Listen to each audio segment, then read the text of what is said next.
Radio à vous l'été, l'esprit patriotique.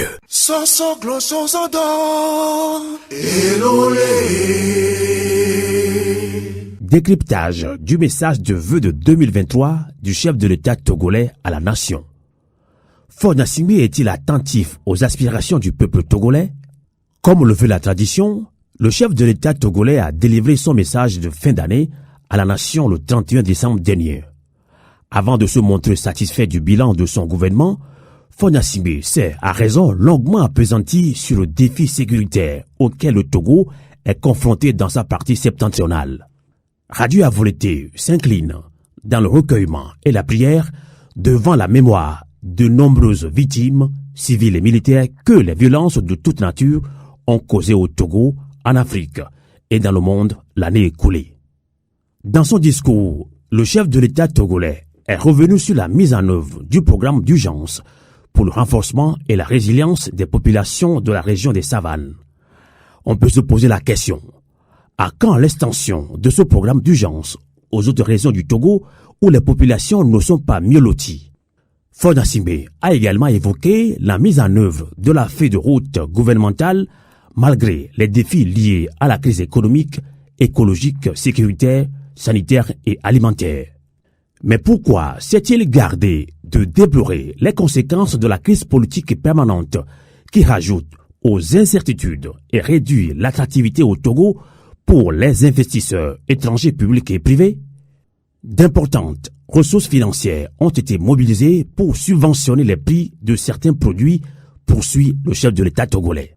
Face à la persistance de la cherté de la vie au Togo, comment apprécier ce satisfecit que se donne le chef de l'État togolais?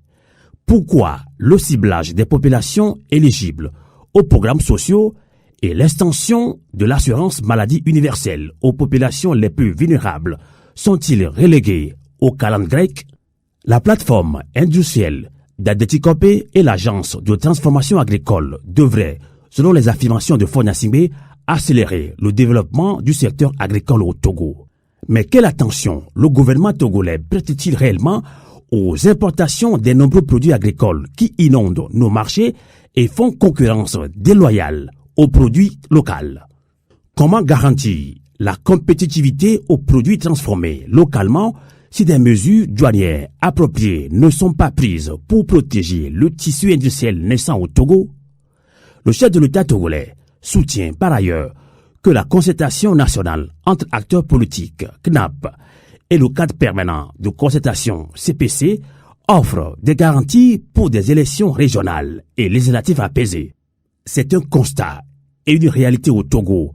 Comment peut-on prétendre que les élections se dérouleront dans des conditions optimales alors que des centaines de détenus politiques croupissent toujours en prison? Le droit pour les formations politiques et des organisations de la société civile d'organiser des manifestations pacifiques est toujours suspendu.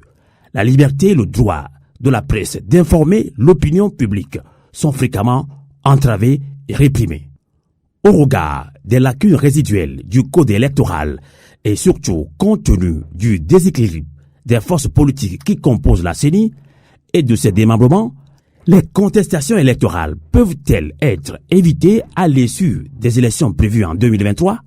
Enfin, le chef de l'État togolais exhorte le peuple togolais à mettre au cœur de leurs actions les valeurs fondatrices que nous ont transmises les pères de l'indépendance, à savoir le travail, la liberté et la patrie.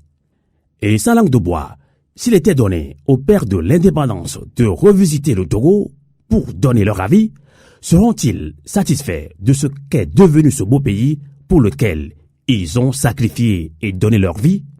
Auditrices, auditeurs de Radio Canal K et de Radio à vous l'été, notre pays, le Togo, l'Afrique et le monde sont à la croisée du chemin. Les populations ne pourront plus se contenter d'un catalogue de promesses en réponse à leurs peines et difficultés quotidiennes. Les promesses ne peuvent satisfaire durablement les aspirations profondes et légitimes des propositions togolaises à une vie décente, à la liberté et à la dignité.